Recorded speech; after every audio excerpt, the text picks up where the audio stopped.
preciso aí, né, para o Evangelho chegar. A unificação dos povos. Sem dúvida, a unificação das nações foi uma grande contribuição, né? Eu já falei para vocês, para que se estabelecesse de forma mais sólida, clara, benéfica, né, com oferta de mensagem da vida eterna para os pecadores. Aliás, se os povos estivessem divididos entre si, né, né, as dificuldades, as barreiras, porque ali é um país, aqui é outro, aqui não podia entrar e tal, não, mas era tudo o Império Romano, aí a pessoa tinha liberdade de andar de uma ponta a outra, né? Tinha uma tal de Pax Romana, que a gente vai falar depois, vocês vão ver de que eu estou falando, tá? Com essa visão, podemos crer que os romanos foram instrumentos de Deus, né, mesmo sem saber, para estabelecer o cristianismo, né? Então, os apóstolos, que eram os representantes de Cristo, né, os pais apostólicos, que são os pais da igreja, que vieram imediatamente após os apóstolos, né, e os pais da igreja, que foram os primeiros defensores da verdade depois dos apóstolos, né, todos eles, né, Deus já tinha em mente fazer do cristianismo a maior religião universal, como de fato está acontecendo no terceiro milênio, né? As diferenças culturais eram pequenas e pouco significantes no que diz respeito a impedir a evangelização, tá? Aliás, as maiores dificuldades que surgiram depois foi contra os trabalhadores, né? Os trabalhos dos apóstolos, tá? As perseguições, né? Mas essas eram devido à natureza da mensagem, era de Deus, né? Era pura, era confrontante, né? Era única, era capaz de esclarecer, então tinha que ter aí o confronto mesmo, né?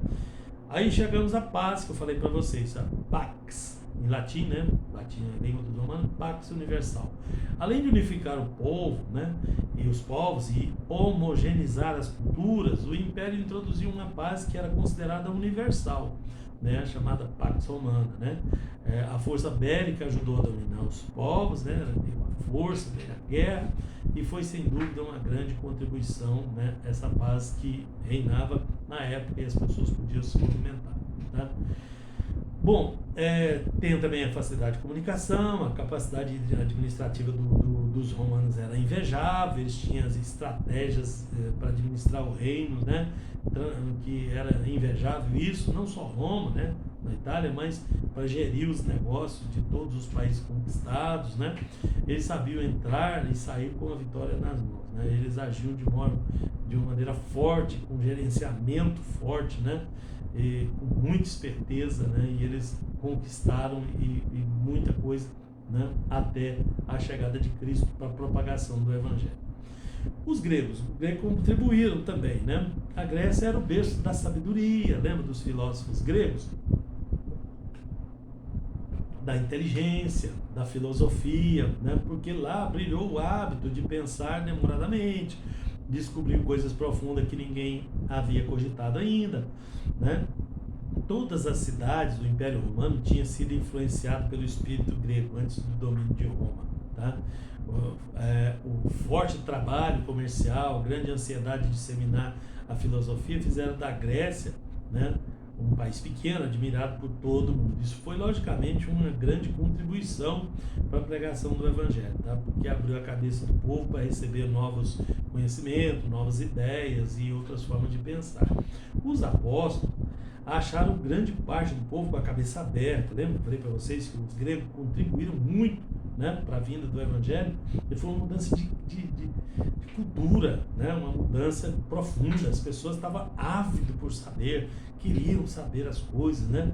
Que nos deram nos nossos dias, as pessoas estivessem como vocês aí que estão me assistindo, querendo aprender, querendo saber como mais fácil seria o nosso trabalho, né? Mas para a vinda de Jesus estava preparado, tá? Eles ensinavam, é claro, a filosofia deles, mas quando veio o Evangelho, põe filosofia no chinelo, todo mundo sabe disso, né? O povo que estava debaixo do poder de Roma tinha, na verdade, duas mentalidades, né? A filosófica, tá, interna, implantada pelos gregos, né?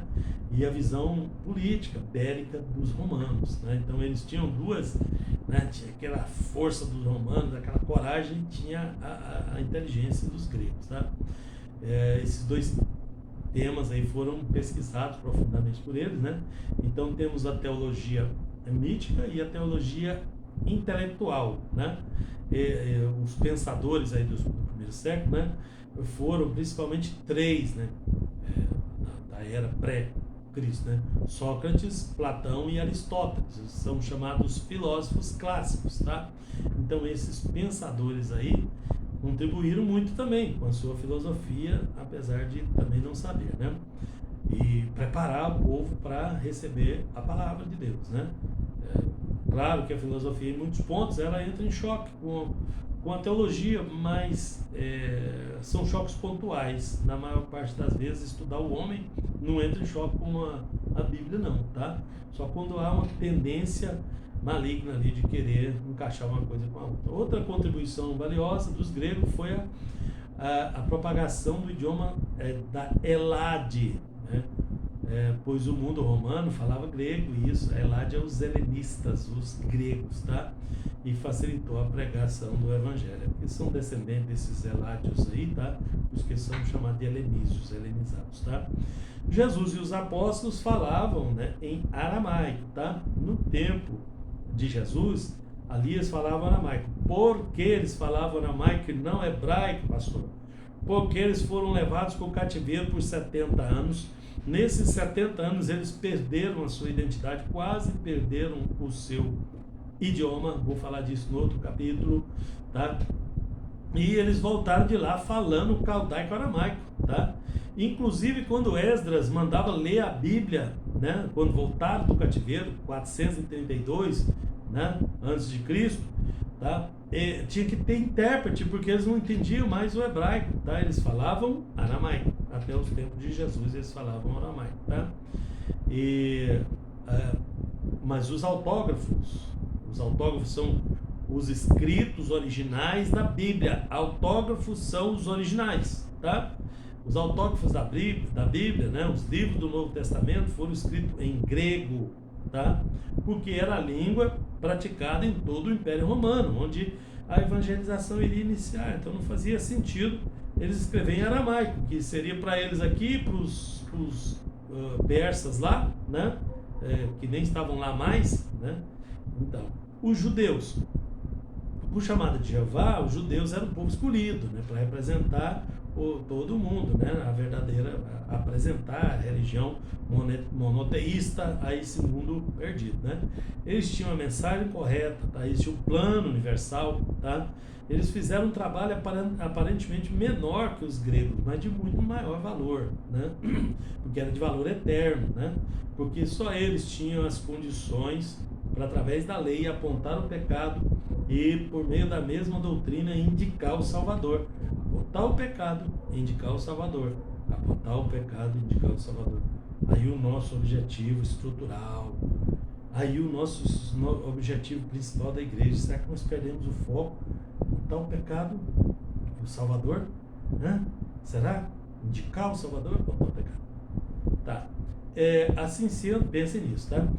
Foram os hebreus que deram o pontapé inicial da evangelização universal, mesmo antes da chegada de Cristo, tá? O Messias, o Salvador, tá?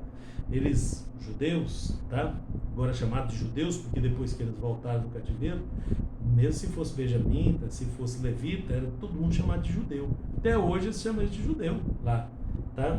Mas não são só judeus, tem gente das outras tribos aí. Eram 12 tribos de Israel, não se esqueça, tá? Eles, na verdade, tinham 4 revelações, tá? O conhecimento de Deus, a Escritura Sagrada, a esperança do Messias e a revelação do fim, tá? 4 coisas importantes doutrinariamente que nós precisamos pontuar durante o curso. Portanto, eles foram um verdadeiro exemplo e por isso deram grande e inestimável